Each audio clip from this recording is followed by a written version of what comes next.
দেখেন বন্ধুরা, বাঘটা কিভাবে খাপ পেতে বসে আছে এটার উপরে আক্রমণ করার জন্য। ও মাই গড!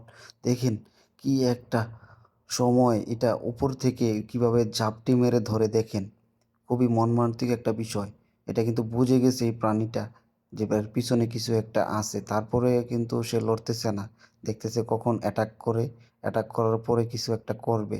এই যে দেখেন কিভাবে অ্যাটাক করার জন্য বাঘটা একদম তেড়ে বসে আছে। এই মুহূর্তে অ্যাটাক করবে দেখেন। এই যে অ্যাটাক করে ফেলল। ওহ মাই গড! এই কি একটা কাজ করছে দেখেন। আর প্রাণীটাও কিন্তু অনেক বুদ্ধিমতী, চালাক। সেও কিন্তু চলে গেছে। এক পলকে এক ঝাটকা দিয়ে বাঘটাকে বোকা বানিয়ে চলে গেছে। যদি আপনাদের কাছে ভালো লেগে থাকে, এরকম ভিডিও আরও দেখতে চান, তাহলে অবশ্যই আমার এই পেজ অথবা চ্যানেল দুটোকেই ফলো, সাবস্ক্রাইব করে দিবেন। নতুন নতুন এরকম ভিডিও পেতে, নতুন নতুন ভিডিও পেতে অবশ্যই সাবস্ক্রাইব অথবা আমার পেজটা ফলো করে দিবেন। আমার ইউটিউব চ্যানেল থেকে দেখে থাকলে অবশ্যই সাবস্ক্রাইব করবেন। আপনাদের কাছে জোরালোভাবে অনুরোধ রইল। আর এই ভিডিওটা সম্পূর্ণ দেখবেন।